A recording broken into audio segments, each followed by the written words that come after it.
Hey everyone, it's Jen Morgano from Card and Mum by Jen Morgano. I'm an independent Stampin' Up! Demonstrator here in the United States. I live on Long Island, which is in New York. Thanks for joining me today. We're going to make this really simple but really cute Christmas card. This is using the new sign, design, and coordinating punch. This is available in the new, is it the new mini or the online exclusive? It's available in September. And we used this at my stamp camp I had, so I thought it was just really fun and just an easy way to get a quick card going. So we're going to use the Christmas Merry and Bright, but you have an option for Happy New Year, Season of Thanks, and then Trick or Treat, which is fun. You can use it for a lot of different things. You can even just use this outline here and put your own sentiment in it. I know a lot of other demonstrators have shown that certain other sets kind of coordinate with this arch here. So use it for a lot more. Okay, so we're going to start here. Let me give you our measurements. I have a piece of garden green. Is this garden green? It is not. I thought it was too dark. Excuse me while I go to my paper stack. Haha. Sorry about that, guys. Goodness gracious. You know, when I cut it too, I said, that's not. So here we go. Garden green, and that's cut at 8.5 by 5.5, and I scored that down the middle at 4 1/4. So I'll get that quick little burnish with our bone folder. Then I have 2 layers of cardstock here. We are going to have a piece of crushed curry, which is 4 by 5 1/4. We're going to glue that down.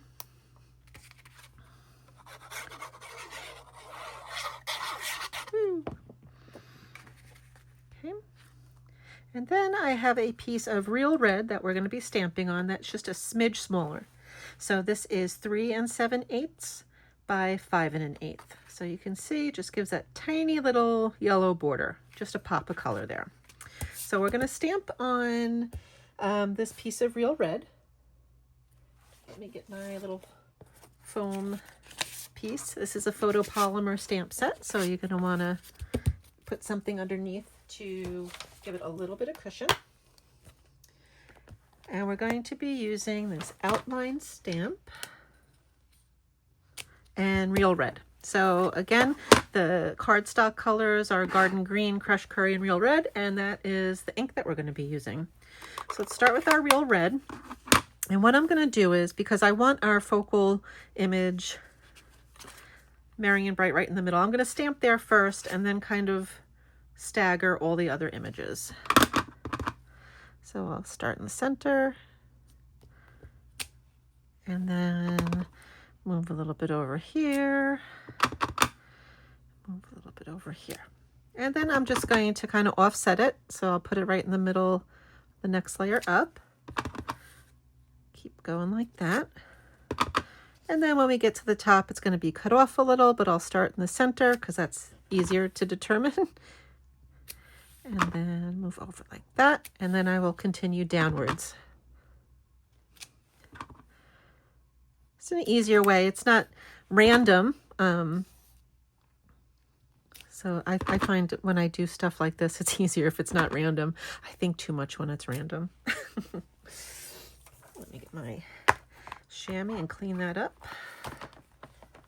Okay, and now I'm going to get my Merry and Bright stamp. And it's a photopolymer stamp, so when you use certain inks, it's going to discolor, but don't worry, it doesn't affect how it stamps after that. Okay, so let's do our images. I'm going to get a strip. It's about 1.5 inches long of basic white cardstock, and I'm going to come in first.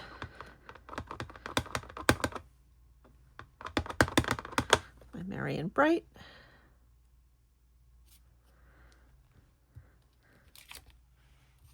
Go. Squeak, squeak, squeak, squeak. I'm going to clean that off. Make sure. Okay. I should have started with the lighter color, right?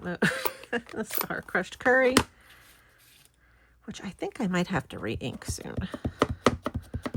So I'm going to get some good tap, tap, tap going on.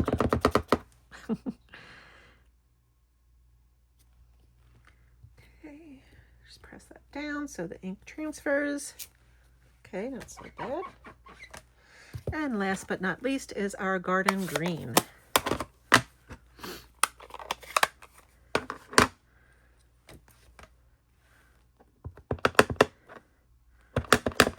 And my garden green is very juicy, so hopefully I won't get any. Sometimes when your stamp pads are juicy, it'll kind of bleed into the empty space there. Okay, good, looking good. And if you don't know what I mean by that, I'll show you here on my sample. You can see how it kind of bled into the tea there. So when you're tapping your stamps, you don't want to smush them. You want to push down. You just tap, tap, tap. Okay, I'm going to get the the punch. I've done the stamping. And we're just going to pop it in here. Punch.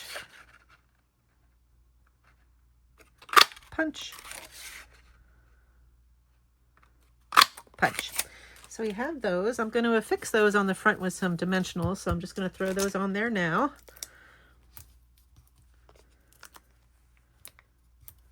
And you can use, I've seen people be very frugal with their dimensionals, and I've seen some people be very generous with their dimensionals. I always have a ton left over from my paper pumpkin kit, so I tend to be a little bit generous, if you will. And the last thing we're going to have to do is put some gold trim here. So what I did was I found an old thing of gold trim. I wonder if this is still available. I'll check it out. Take my 4 fingers and I wrap it around 1, 2, 3, and then I'll cut up here. Then I will cut up here. Kind of cut in half. Put them all together so you have a nice little kind of random bunch of gold threads. I'm going to put that on the back of my Marianne Bright in green. And you can stick it to the dimensionals, or you can lay some tear and tape down first and stick those down. Probably should have done that. I just wanted to get my dimensionals out of the way. Whew. Oh, goodness. Okay. So we'll kind of stick them here. I lost one. Let's stick it up here. Okay. Oh, I'm going the different direction this time. And before you stick it on, you can trim it a little bit. I don't like that long guy hanging out over there. Okay. Okay, and we're going to put him right down in the middle. And then we'll just put the other guys. And you want to do this on the red before you glue it down, because if you can see in the sample, you know, these are going to overhang.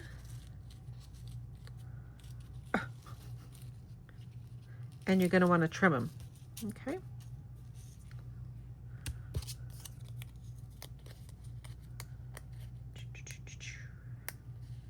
Oh, these dimensionals are finicky today. Okay. And we'll put this one right up here. I think we're just gonna flip it over and trim. You know, when I was making the sample, I said, oh, just put them on this side of this piece because it's going to overhang. I did not do that while I was recording for you. Okay, let's do that. And then we're just going to glue that atop the crushed curry layer.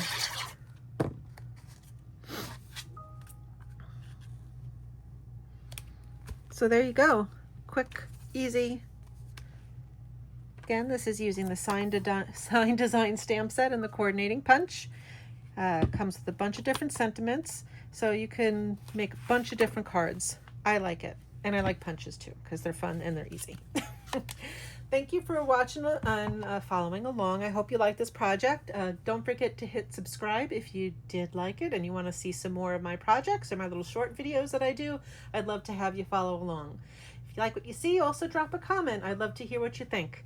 All right, I will put a link to the blog post and to the supplies if they're available in the link below. Have a great day, and I hope you get to do something crafty.